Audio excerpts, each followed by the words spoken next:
Today in this video I am going to tell you in detail the difference about preposition and adverb. Okay आज हम इस video में देखेंगे कि preposition और adverb में क्या डिफरेंस है। कई बार आप लोग सोचते होंगे कि on preposition भी है, on adverb भी है, या आप सोचते हैं down adverb भी है, down preposition भी है, ऐसे कैसे? below preposition भी है, below adverb भी है, ऐसे कैसे? तो उसके लिए अगर आपको डाउट है तो you should go through this video. आप इस वीडियो को जरूर देखो तो you will come to know that what is the difference between adverb and preposition. So first of all, preposition shows us the relation between noun and pronoun with other words in a sentence. जिस noun pronoun के पहले preposition use है, जो word used है, वो हमको बताता है कि उस noun pronoun का उसी sentence में और शब्दों के साथ क्या रिश्ता है, वो हमें relation बताता है. अगर आपको ये बात क्लियर है तो वेल एंड गुड, नहीं तो you right this definition and learn. ठीक है ना. preposition is the word which show us the relation of noun and pronoun before which it is used. जिस noun pronoun के आगे उसको यूज कर रखा है उस noun pronoun का relation with other words in a sentence. Secondly, adverb क्या होता है? adverb is a modifying word. adverb एक modifying word है, वो modify करता है, वो हमें और जानकारी देता है किसी verb के बारे में, वो हमें और जानकारी देता है किसी adverb के बारे में, और वो हमें और जानकारी देता है किसी adjective के बारे में. So adverb is a modifying word and preposition is a position word. छोटे बच्चों को सिखाया जाता है कि preposition एक position word है. So you should go through this definition, you should learn this definition and you should understand. Now जैसे मैंने आपको कहा कि हमें कैसे पता चलेगा कि on preposition है यहाँ पे या वो adverb है. तो देखिए, so he sat here on bench. जब हमारा अभी जो on है ये bench से पहले यूज है और ये अब bench का और he pronoun है, he का और bench noun का रिश्ता बता रहा है. वो ये बता रहा है कि he bench के कहाँ बैठा है, बेंच के ऊपर बैठा, पोजीशन बता रहा है. सो जब हमारा कोई वर्ड है वो जिस नाउन के आगे यूज है उस नाउन का रिलेशन बताएगा किसी और नाउन या प्रोनाउन के साथ, उसकी पोजीशन बताएगा, तो वो प्रेपोजिशन होगा. So in this sentence on is preposition. एक बात ये. दूसरा, हमेशा इस वर्ड के बाद कोई ना कोई ऑब्जेक्ट जरूर होगा, क्योंकि इसके बाद ऑब्जेक्ट का होना जरूरी है, क्योंकि इसका नाम ही है प्रीपोजिशन. प्री मतलब है किसी नाउन या प्रोनाउन के पहले यूज होगा. इट मींस इसके बाद नाउन या प्रोनाउन का होना जरूरी है. अगर इसके बाद नाउन और प्रोनाउन है तो ही ये प्रीपोजिशन बनेगा. अब मैंने आपको दो बातें बताई हैं कि उस वर्ड के बाद नाउन और प्रोनाउन होगा, एक बात. दूसरा, वो वर्ड उस नाउन प्रोनाउन का किसी और नाउन और प्रोनाउन के साथ रिलेशन बताएगा. ठीक है. नेक्स्ट सेंटेंस देखिए, दे क्लाइंब अप. अब बताओ, यहाँ पे तो कुछ चीज हमें बताया नहीं, अब कहाँ क्लाइंब करेंगे. हमें यहाँ पे हमें बस ये बताया कि वो ऊपर चढ़े, है ना, वो ऊपर चढ़े, लेकिन हमें यहाँ पे कोई ऑब्जेक्ट नहीं है, यहाँ पे अगर कोई नाउन प्रोनाउन नहीं है, ऑब्जेक्ट नहीं है, तो ये आपका क्या हुआ, एडवर्ब. ये आपका यहाँ पे क्या हुआ, एडवर्ब. अब देखो, ये जो आप वर्ड है ये हमें किसके बारे में जानकारी दे रहा है, ये हमें जानकारी दे रहा है क्लाइंब के बारे में. और क्लाइंब क्या है बच्चों, वर्ड. सो वो उन्होंने क्लाइंबिंग किया, कहाँ किया, अब किया, डायरेक्शन बता रहा है, जगह बता रहा है, adverb of place. So the word which modify verb is called adverb and here it is adverb of place. हमें जगह बता रहा है. नेक्स्ट सेंटेंस देखो, हम कितने अच्छे ढंग से कर रहे हैं बेटा, आप बहुत ध्यान से सुनो, बहुत समझ में आएगा. नेक्स्ट देखो, you ran around the swing. देखिए, द स्विंग ये आपका क्या है, नाउन है, ऑब्जेक्ट है. इस सेंटेंस में ये ऑब्जेक्ट है द स्विंग, और इसके आगे हमने क्या यूज किया है, अराउंड. तो ये आपका प्रेपोजिशन है. अब ये अराउंड शब्द हमें क्या बताया, अराउंड शब्द हमें रिश्ता बता रहा है स्विंग का यू के साथ. यू क्या है बेटा, प्रोनाउन, सेकंड पर्सन प्रोनाउन है. सो तुम एक झूला था उसके चारों तरफ घूमे. So this around word is here preposition.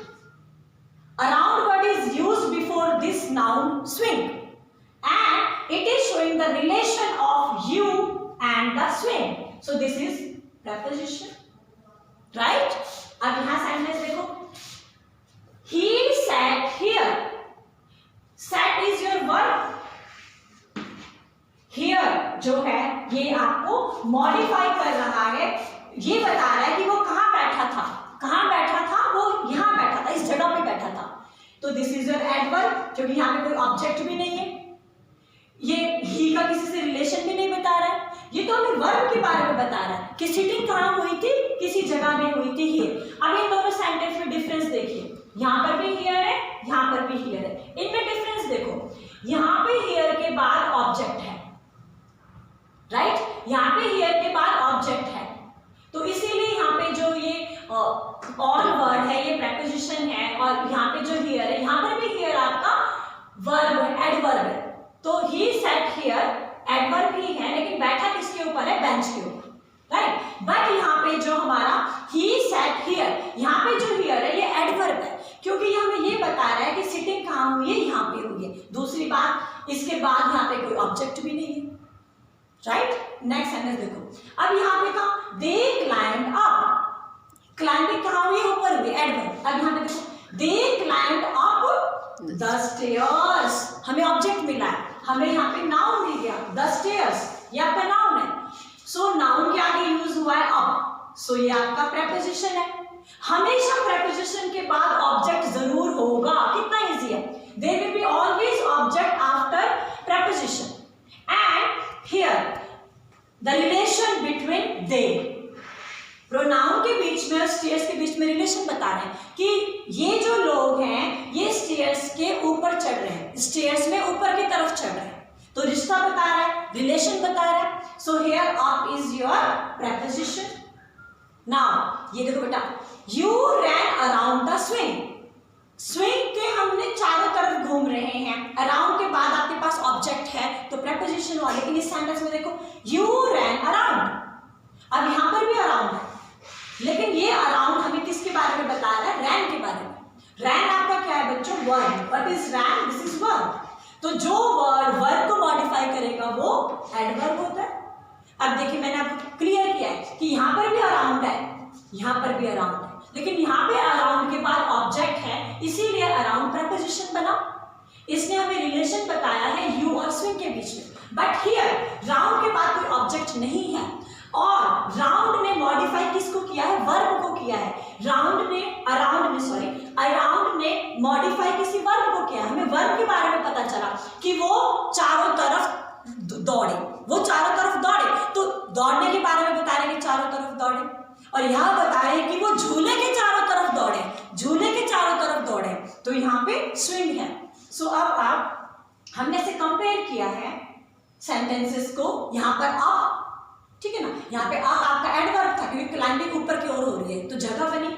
यहाँ पे आपका जो अप है ये प्रेपोजिशन है क्योंकि हमारे पास यहाँ पे ऑब्जेक्ट स्टेयर्स है। सो आई होप बहुत अच्छे ढंग से आपको समझ में आया होगा। छोटी सी एक्सरसाइज करते हैं, हमको एक्सरसाइज भी करने को मिलेगा और हमारी एक्सरसाइज क्लियर होगी। देखो, put your shoes on, put your shoes on. अब ऑन के बाद यहाँ पे कोई ऑब्जेक्ट नहीं है, सो दिस इज एडवर्ब, ठीक है ना, शूज को पहनो, बट यहाँ पे हमारा कोई ऑब्जेक्ट नहीं है तो ये प्रेपोजिशन नहीं है, this is your adverb. Next देखो, keep jars on the shelf. अब यहाँ पे जो आपका ऑन है इसके बाद हमारे पास ऑब्जेक्ट है, तो वो कहते हैं जार को शेल्फ के ऊपर रखो। सो यहाँ पे जो ऑन है वो जार का रिलेशन बता रहा है शेल्फ के साथ। So here on is your preposition. Okay students, next है आपका I have waiting since 2010. अब यहाँ पे देखो since है, लेकिन since के बाद हमें ऑब्जेक्ट मिला है, उन्होंने हमें year दिया है। So यहाँ पे जो आपका since है, this is your preposition, ठीक है, क्योंकि ये हमारा आई, कोई आई है, प्रोनाउन है आई, इसका रिलेशन बता रहा है टाइम के साथ कि 2010 से मैं उसका वेट कर रहा हूं, ठीक है। और दूसरा रूल क्या कहता है कि सिंस के बाद आपके पास ऑब्जेक्ट है तो this is your preposition. Next देखिए, they live on floor above ours. So ये देखिए अबव, ठीक है, so this is your preposition क्योंकि इसके बाद आपके पास ये object is there. Now they live on floor above ours. अब यहाँ पे इनके हमारी तुलना नहीं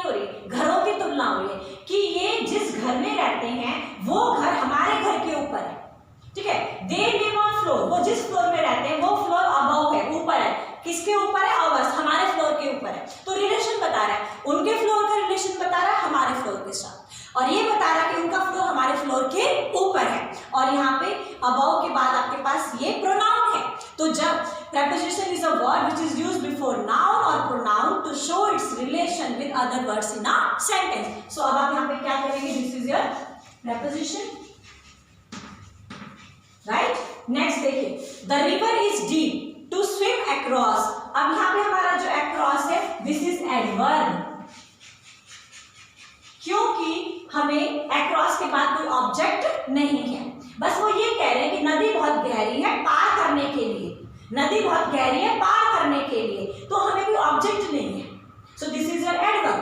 बस अक्रॉस हमें स्विमिंग के बारे में बता रहा है कि स्विम अक्रॉस करना मुश्किल है क्योंकि नदी बहुत गहरी है।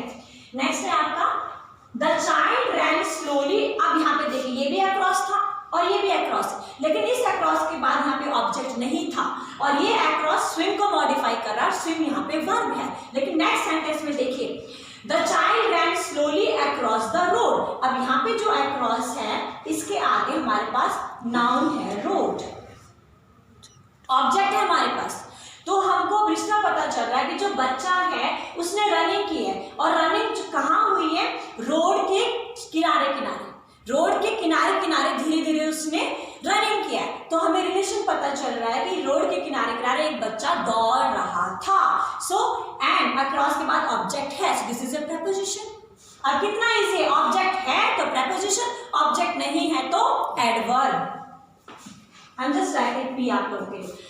आई have met him last month, मैं उससे पिछले महीने मिला था, and have not heard since. अब देखो यहाँ पे सिंस के बाद कोई ऑब्जेक्ट नहीं है, राइट? तो अब हमारा ये जो सिंस है ये आपका क्या हुआ, एडवर्ब, क्योंकि यहाँ पे कोई ऑब्जेक्ट नहीं। सेंटेंस कहता है कि मैं उसे पिछले महीने मिला और उसके बाद सुना नहीं, उसके बाद सुना नहीं। तो हर्ड के बारे में बता रहा है सिंस। सिंस किसको मॉडिफाई कर रहा है, हर्ड को, कि उसके बारे में सुना नहीं हमने। तो हर्ड आपका क्या है बेटा, वर्ब। तो जब कोई चीज वर्ब को मॉडिफाई करेगी तो दैट विल बी एडवर्ब। चलिए नेक्स्ट देखिए 8, प्लीज वेट आउटसाइड। देखिए आउटसाइड के बाद देयर इज नो सब्जेक्ट, ठीक है। हमें वे, अब जो ये आउटसाइड वर्ड है ये किसको मॉडिफाई कर रहा है, वेट को, ठीक है। प्लीज वेट आउटसाइड, तो outside word is modifying wait and wait is verb. So when any word is modifying verb, that is called adverb, right? Now next देखिए, she colored outside lines। यहाँ पर भी outside है लेकिन यहाँ पे object नहीं है, तो ये एडवर्ब बना एक बार। दूसरा, इस outside ने वर्ब को मॉडिफाई किया तो एडवर्ब बना, दो बातें। नेक्स्ट सेंटेंस में देखिए, outside के बाद ऑब्जेक्ट है lines, तो ये preposition है क्योंकि इसके पास ऑब्जेक्ट है। सेकेंडली, ये जो आउटसाइड वर्ड है ये हमें बता रहा है कि कलरिंग कहाँ हुई है, कलरिंग का रिलेशन बता रहा है लाइंस के साथ, कि ये जो कलरिंग है वो लाइंस के आउटसाइड हुई है। मान लीजिए लाइंस है हमारी और हमने यहाँ पे कलर कर दिया, आउटसाइड किया, आउटसाइड कलर करेंगे इस तरीके से, तो कलरिंग का रिलेशन लाइन के साथ।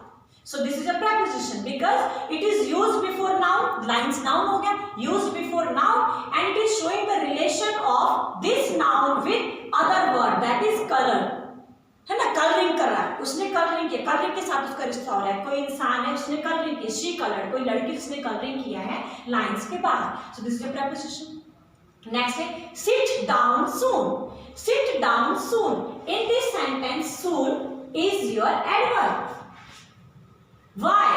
बिकॉज जो ये सून वर्ड है ये डाउन को मॉडिफाई कर रहा है, सॉरी सिट डाउन सून, है ना।